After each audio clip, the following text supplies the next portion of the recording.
Hello everyone, welcome to day 4 of module 3. Today we will do some trading on the market, but before we get there, I want to bring your attention to some changes I have made to your course schedule. This is found in the orientation module. You may or may not have been using it. That's okay. Everything on here is found in the checklists that you see in our contents folder. But if you go down here to Thursday the 28th, which is today, the change that I've made is I'm going to start a new group discussion today. It's not a special discussion. There's nothing weird about it. We're simply going to begin Module 4's discussion early, and it will run, like all the other ones, until Thursday at 9. You still only have to contribute 3 days, 3 separate days in that discussion. The other change I'm making is I've changed the prizes that I give away for the simulation. And so because the nature of the prizes changed, I can only offer 3 of them. And so I will be awarding the 3 top earners. So do your best and you can win a prize in our trading game. Day trading simulation. So earlier we talked about saving versus investing versus day trading. And we said day traders are speculators. It's very risky to do day trading. It's not a long-term saving strategy or anything that the inexperienced should take on. So why on earth am I doing a day trading lecture? Well, I believe there's great value in getting you all to trade on the market and actually get a feel for what your broker's doing when, for example, you're saving in your retirement account. It gets you some practice with what exactly happens when you buy and sell a stock, the commissions that are charged, as well as what it's like to place limit orders, stop loss orders, and I'm even going to talk briefly about doing some different trading positions like short trading. So we're going to talk first about day trading theory, mostly talking about entry points of investment. That means we're going to read some stock charts and decide whether or not that's a good investment. After that, I'm going to have you register for the simulation, and I'm going to show you how to execute a trade. And then your workshop that you'll complete for Thursday is to actually execute a trade and report that in the workshop. Okay, day trading. So day trading is, as it sounds, trading a stock within a day. That means you buy a stock and you sell it in the same day of trading. The day traders typically make large volume trades, and they do it because they're only making several pennies sometimes on the stocks that they buy and sell. And so they're going to leverage large ownership in those stocks to actually get a pretty decent return out of that buying and selling. So for example, suppose that you buy 100 shares of stock at $80 at 10 in the morning. You sell them an hour later at $8.80. So those 100 shares made you $80. You have to pay commission because you have to pay the broker or the brokerage firm to actually buy and sell the stock for you. So let's say it's about $10 each. So you lose $20 to commission. And so you'll have $60 profit left over. That's not bad. $60 an hour is not bad. Well, I want you to notice a few things. First of all, day traders require large amounts of capital. So in our example, it's 8,000. Sometimes it's much more than that because you have to be able to buy a large number of shares. Second thing you need to pay attention to is that they're buying stocks that can be traded quickly. You will see that many stocks on the market just aren't traded that often. And so if you get into one of these stocks, you won't be able to unload it in time, perhaps, to make the profit that you need. So as we dig in, I'll try to show you an example of a stock that's not very liquid and why you might not want to pick that for day trading. Okay, there are many different charts to look at, many different ways to analyze how a stock is doing. We're going to pick one. It's a very simple way, it's a very common way that day traders view stock performance to pick their stocks. And this is called a candlestick chart. Over here, you see a candlestick. This tail up here, this line and this line are called shadows. This is the upper shadow and the lower shadow. And this thick part in the middle is called the body. When you place them on a graph, with price on the y-axis and time on the horizontal axis, these things are telling us how a stock has performed over a given time period. What I've done with Philip Morris International is we're looking at a day's worth of data broken up by the hour, 10 a.m., 11 a.m., 12, 1, 2, 3, and 4, corresponding to the open hours of the market from 9:30 a.m. until 4 p.m., Monday through Friday. So what do these different parts of the candlestick tell us? The shadows tell us the high and the low for the day. So the tip of this candlestick shows us the highest price. Well, in this case, for the day over here, we're looking by 5 minutes. I'll show you how to adjust that when we get there. But this is the highest price that the stock reached in the period. This is the lowest price that the stock reached in that period. The body tells us whether the stock gained or lost.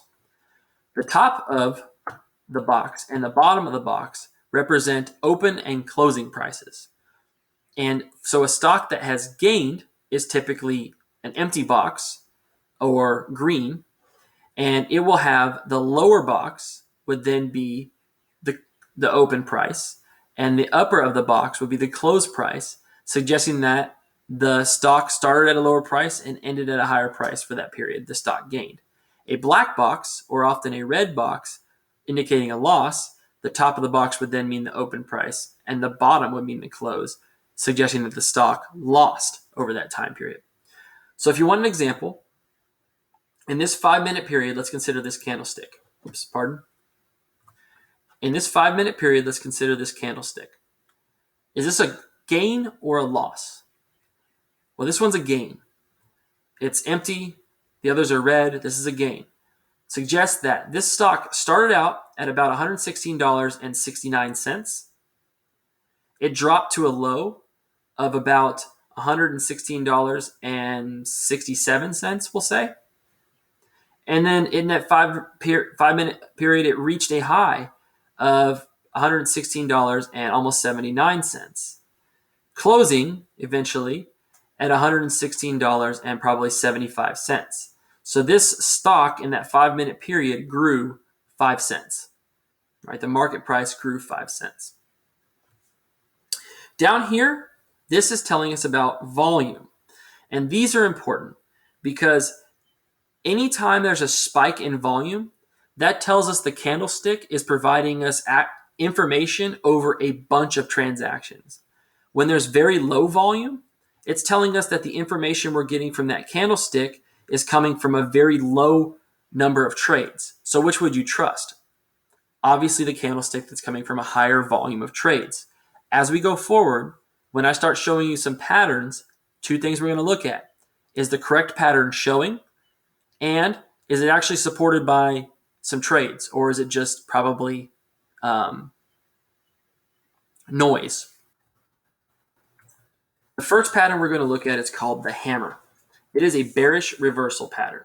And if you remember, the difference between a bear and a bull market that we discussed earlier is that a bear market is in decline. Prices of stocks are falling. So this hammer is going to tell us when that the stock is showing signs of price appreciation. These are the conditions that have to be met for the hammer pattern. First, we need a long shadow that creates a new low that is more than 2 times the size of the body. So here's our hammer. Here is the tail, or the lower shadow, that creates a new low. So we would look back here and say, hey, there's a new low for the market. And it is 2 times the size of the body. So here's the body. It's at least 2 times. We're looking for this period to have a close near or above the open. Well, this stock closed above the open because this is a gain. It opened and then closed above. And the reason why these 2 things together are important is that this stock started out by falling, the price is falling just like before, right? Started off bearish and then rebounded to finish up. And so that is kind of an indication that, hey, price might be moving the other way on this asset, on this stock. To make sure that we're in a bear situation, we want at least the 3 prior candlesticks to also be bear candlesticks. And then to kind of get a gauge of whether the stock is going to rebound and the price is going to start appreciating, we're going to look at the next candlestick and see, hey, did that thing close above our hammer's low? Preferably above the hammer's body. In this case, this stock closed. You see it's a loss, but it closed above the low. And it not above the hammer's body, but above the low. And this stock, in fact, appreciated afterwards. So look on this graph, pause the video. Can you find the hammer on this chart? Well, as you're looking along, there are many things that look like hammers, but here is a clear hammer. It's hard to see with the dotted line. First of all, we have a body with a lower shadow that is more than 2 times the size of the body. We have the stock price closing up from where it opened, and we have 3 periods of preceding bear candlesticks. In addition, the next tick finished up, right? It closed well above the body of that hammer. And remember that thing I said we need to look for to make sure the information we're getting is actually good? Let's check the volume. All of these candlesticks came through low volume of trading, relatively. We get this spike right here of high volume of trading, suggesting that, hey, maybe this hammer is coming from real activity. We can pay attention to it. The shooting star is the opposite of the hammer. It is a bullish reversal pattern. So remember, bull markets are gaining. We need the long shadow, and we need this shadow to create a new high. We want the shadow to be at least 2 times the size of the body. Here's our shooting star. We have the shadow, and it's just about 2 times the size of the body. We need this thing to close near or below where it opened. In fact, in this case, it closed below where it opened. Good. And then we need it to be preceded by at least 3 bull candlesticks. Here we got 1, 2, 3. The market's appreciating. It reaches a new high and then finishes well below that high, suggesting a reversal of the price appreciation that's going on here. Then you check the next candlestick. Did it too also close below the high, preferably below the body? In this case, it did. It closed well below the body of that shooting star. Of course, now you would go check to see if there's volume supporting this type of shape. If there is, how do you get in, right? I mean, if I buy this stock, it's just going to lose. How do I make money off of it? Well, this is where you're going to enter in what's called the short position. And so entering long is how you think about investing in stocks. You buy low and you sell high. Entering short is a little bit different. What you do when you enter short is you borrow stocks from a broker at the market price. So in this case, let's say we were able to borrow at $91.55, and I immediately sell those stocks. So I make $91.50 on those stocks, right? So let me pen this. We are going to borrow and sell immediately and make 99. Oh, did it again. 91.50 because we borrow the stock and we sell it immediately. Then at a later date, what we're going to do is we're going to buy the stock back. So let's suppose we buy it back here at like $90.90.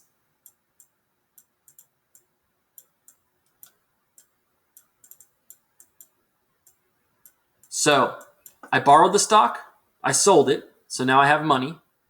I bought the stock back, and then I return it to the brokerage firm. And so what I end up paying for the stock is less than what I received, and it's about 60 cents, right? And so again, we go through that exercise of I bought 300 stocks, made 60 cents on each of them.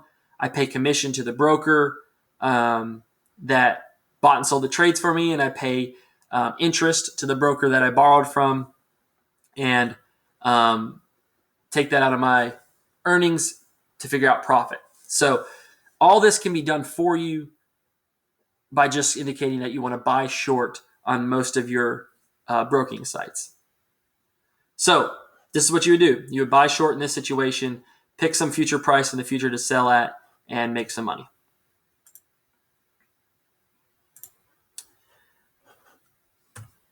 And so let's look at this graph. I'm not going to have you find the candlestick. I'm just going to show you where it's at.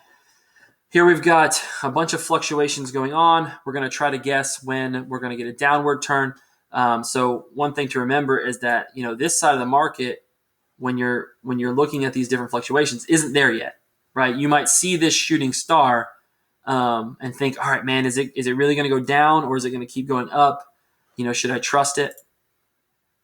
And so in this case, let's go through the motions. Shadow, more than 2 times the size of the body. Closing about where it started. You can see that it actually closed up, but it is following 3 periods or more, 4 periods actually, of bullish activity. The next close is well below the body of the shooting star. And we've got this nice volume support down here of what we're looking at. And so we can enter here short at, let's say we get in at $39. We borrow the stock and we pay $39 for it, immediately sell and get $39 for each share. And then we get out of the market somewhere at 36, just perhaps, right? That I'll tell you about that later, but we're going to pick some desired level of profit. And then I've made $3 per share.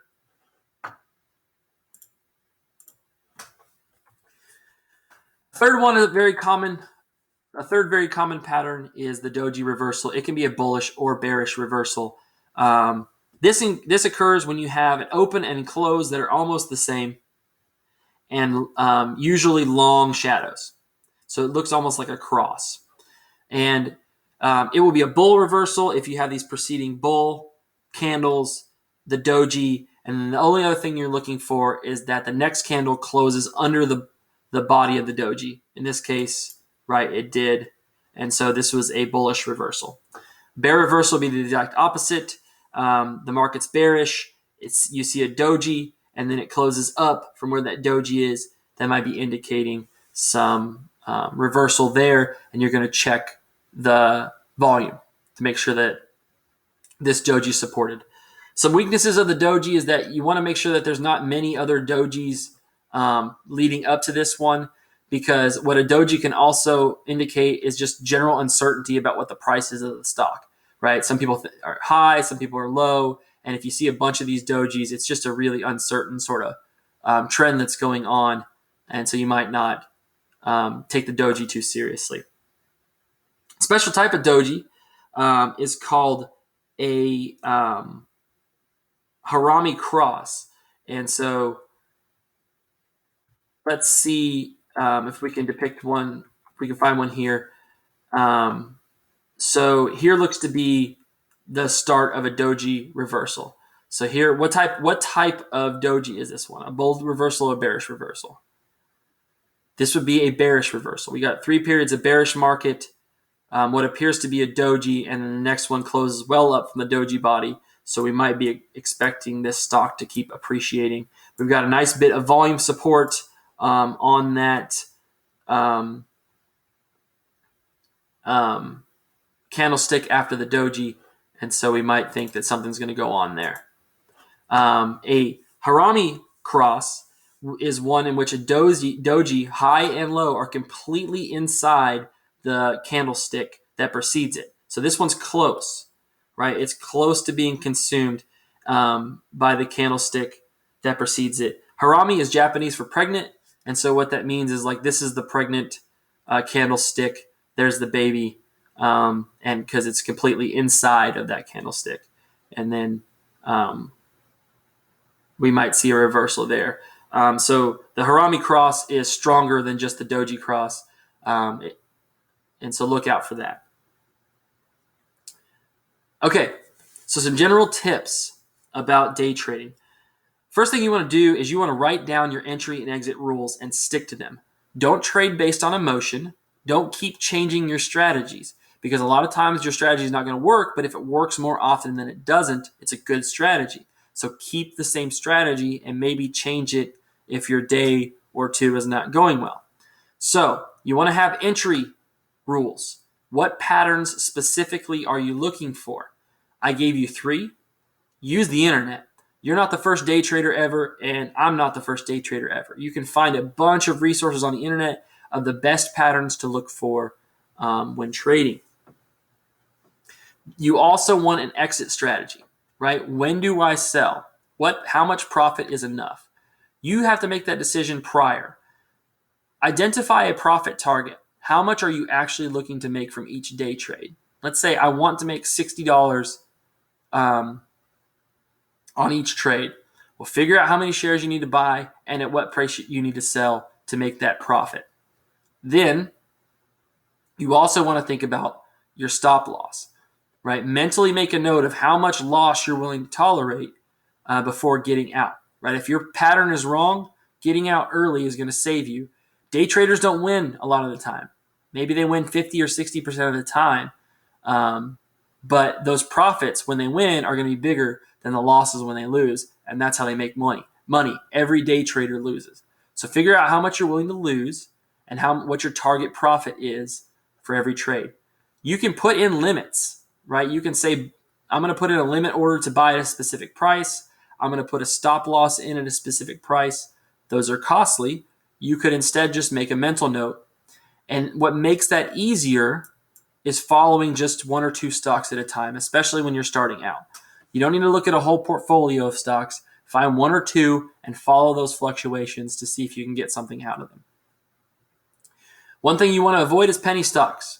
The reason is penny stocks are often traded at very low volumes, and so you won't be able to sell them off quick enough to make profit.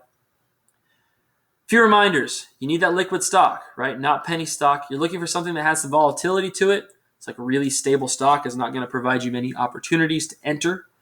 And you need to check for volume, right? To make sure that those patterns are reliable. All right. So here's how we're going to trade. First thing I want you to do is register for the simulation. You can go to this link here that is in the slide deck in our folder. Register. It'll ask it. Unfortunately, it'll prompt you for free magazines and free subscriptions to finance stuff. Just click no on all that and sign up.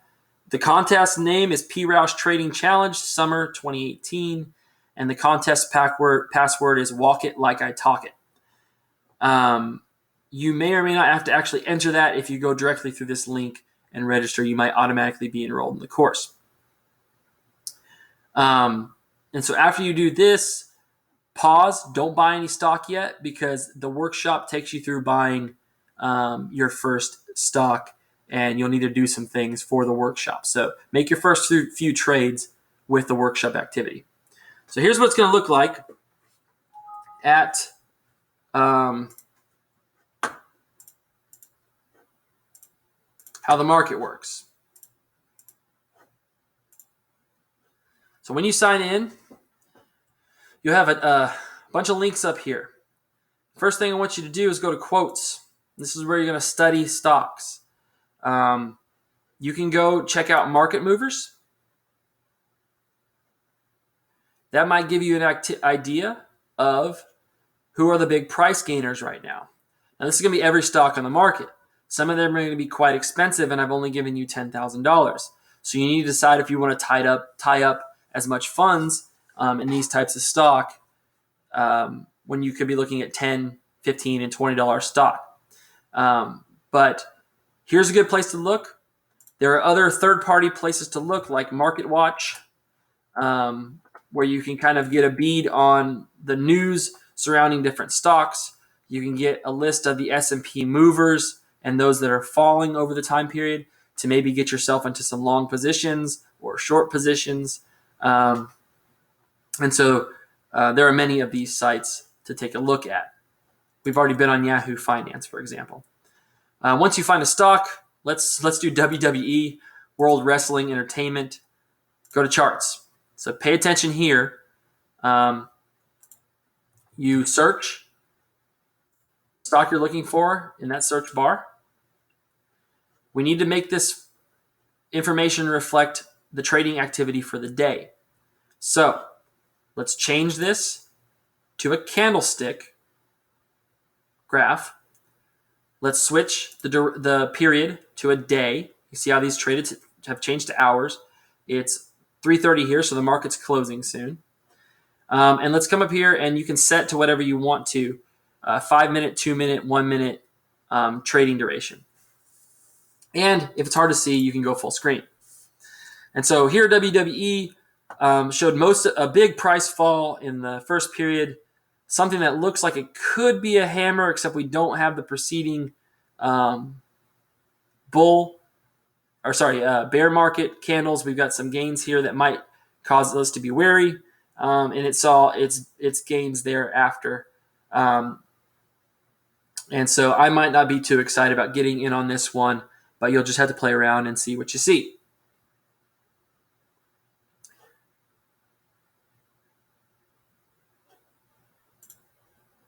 After you have decided to buy a stock, you will hustle over here to make a trade. Select your right contest up here. I'm in a practice portfolio. We can come down here and enter the stock that we want to buy. We can put however many units we want to buy. We can tell it, hey, I want to buy at the market, or I want to buy at some price in the future. And then if you own the stock, you can put in a stop loss for it, tell it when to sell. But let's put in just market, and you can buy the stock. So you come down here and you just preview the order and then buy it.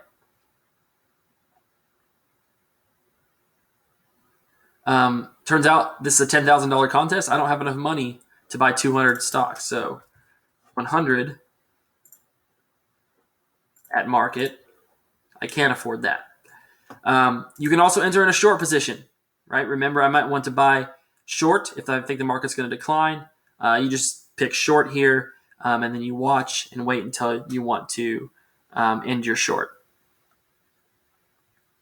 All right, good luck, everyone. That's how we're going to do the trading.